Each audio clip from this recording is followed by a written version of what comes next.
Hello, everyone, and welcome to another episode of the English Conversation Podcast. I'm Marcus. And I'm Alaina.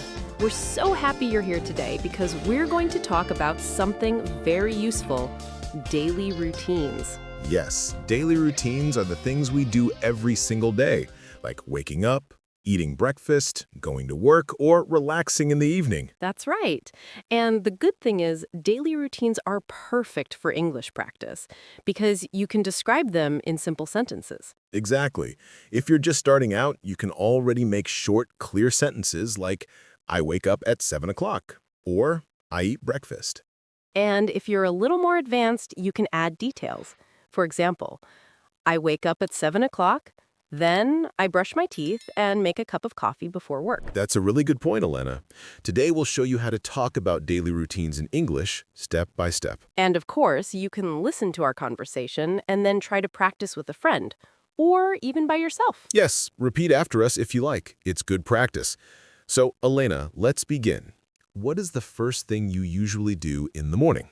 The very first thing, honestly, I wake up and I check my phone. Oh no, you're one of those people who checks their phone right away? Guilty. But after that, I get out of bed, brush my teeth, and drink a glass of water. That's how I start my day. That's healthy. I do something similar. I wake up, stretch a little, and go straight to the kitchen to make coffee. Coffee first? Coffee first. No coffee, no Marcus. Oh, I think many people will agree with you. Coffee is important. But Marcus, what do you usually eat for breakfast? I usually eat toast with butter and sometimes eggs. If I'm busy, I just grab a banana.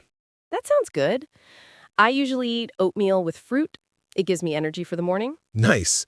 And after breakfast, what do you do next? If it's a work day, I get ready and go to the office. I usually leave around 8:30. Do you walk or do you take the bus?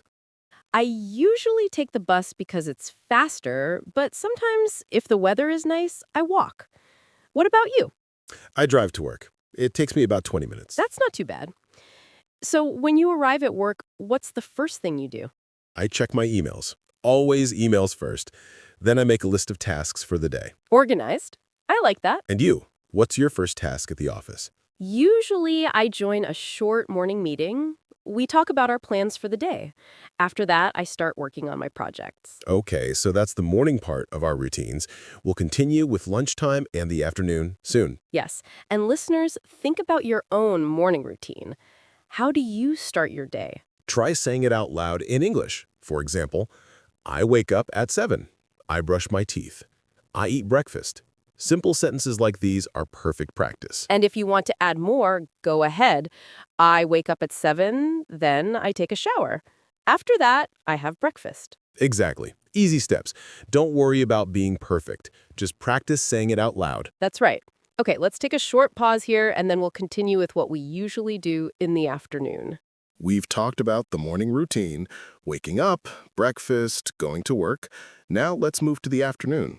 Yes, afternoons can be very different for everyone. Some people go to school, some people work, and some people stay at home. But no matter what, we all have little routines. That's true. For example, Alaina, what do you usually do in the afternoon when you're at work?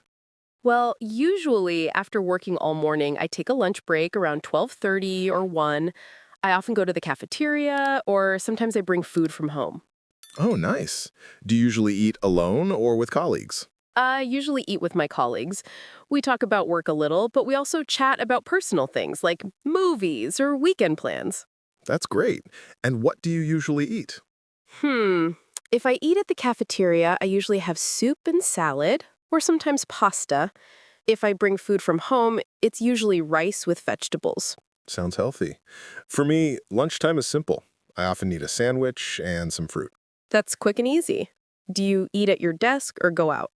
Usually at my desk because I like to check the news or read a little while I eat. Ah, so it's also your break time. Exactly. After lunch, I usually feel a little sleepy, so I drink another coffee. More coffee. Yes, I need it. Otherwise, I can't focus in the afternoon. I think many people can relate to that. So after lunch and coffee, what's your afternoon like? I usually have meetings in the afternoon. Sometimes they're short, sometimes long.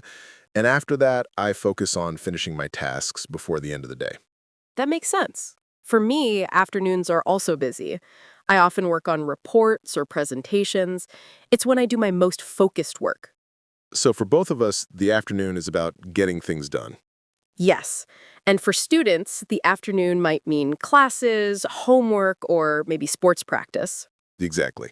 So listeners, think about your own afternoons. Do you go to school? Do you go to work? Or do you stay home?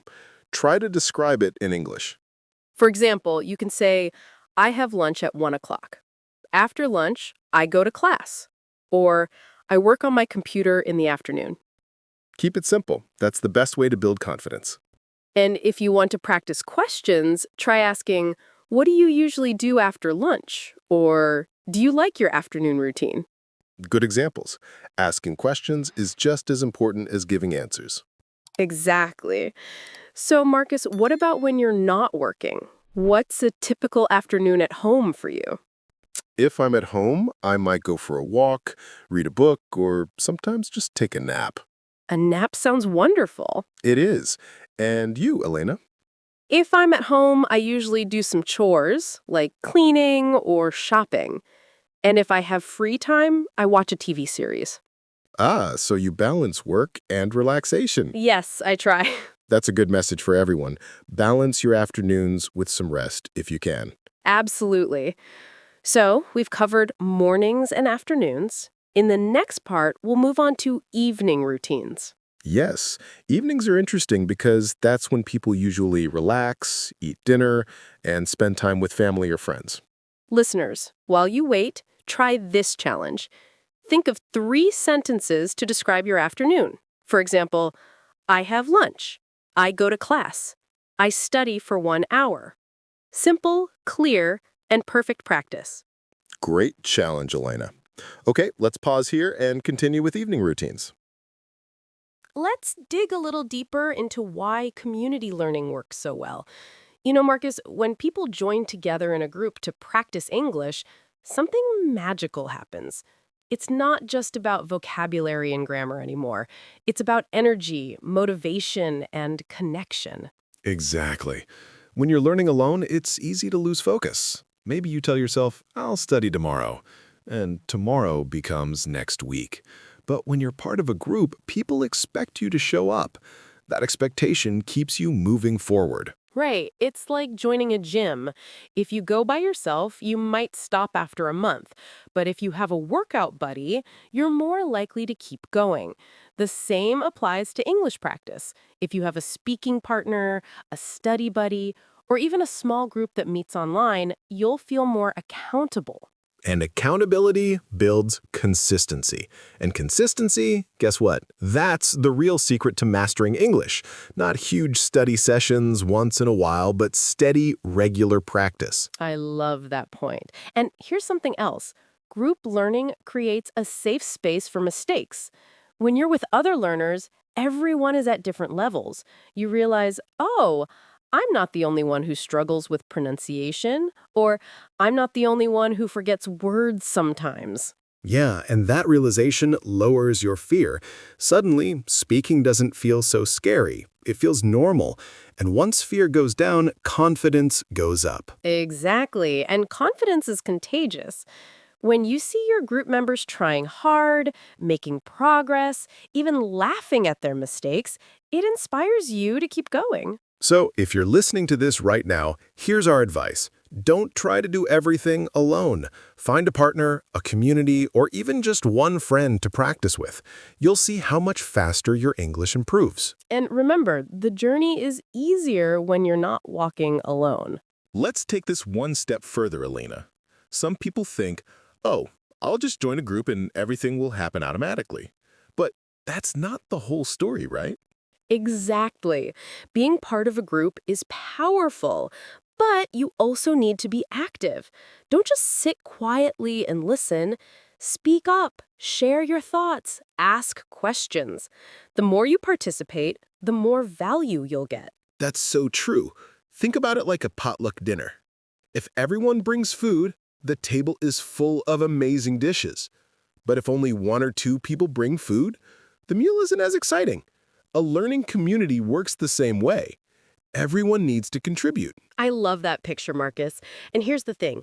Contributing doesn't mean being perfect. You don't need flawless English.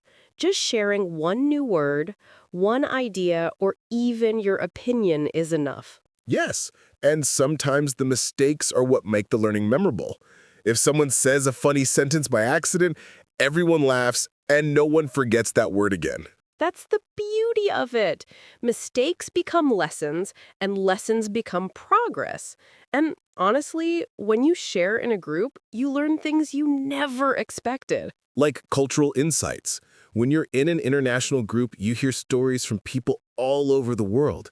That not only teaches you English, it teaches you about life. Exactly. And the more you connect with people, the more motivated you feel.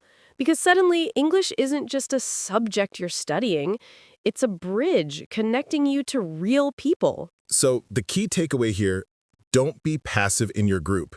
Show up, speak up, and share. That's how you turn a community into a powerful learning engine. And that's how English practice becomes fun, meaningful, and effective.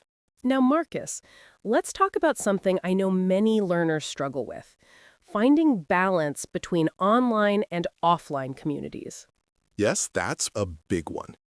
Online groups are super convenient. You can join a WhatsApp chat, a Discord server, or a Facebook group, and suddenly you're surrounded by people practicing English every day. And it's great because you can practice anytime, on the bus, at home, even during your lunch break. But if you only stay online, you might miss the real-life pressure of face-to-face conversations. True. And let's be honest, speaking English to a real person across the table feels very different than typing in a chat. It pushes you to be more confident and spontaneous. That's why I recommend combining both. Online communities give you daily practice, while offline communities give you depth and confidence. Yes, for example, you could join an online group where people share new phrases each day. Then, on the weekend, you attend an English-speaking meetup in your city to actually use those phrases in real conversations. Perfect example. And here's something else. When you do both, you build consistency. You're not only learning in short online bursts, but also practicing in real-life situations.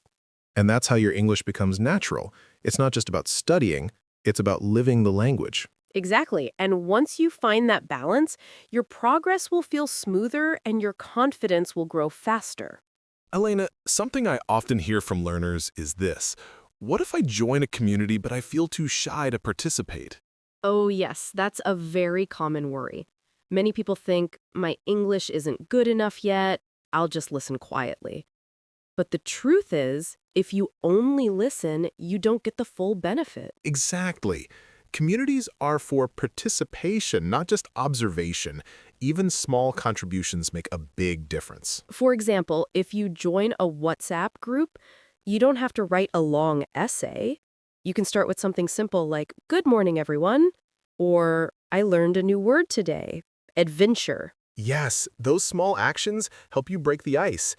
And people in learning communities are usually very supportive. They won't judge you, they'll often encourage you. And remember, making mistakes is actually a good thing.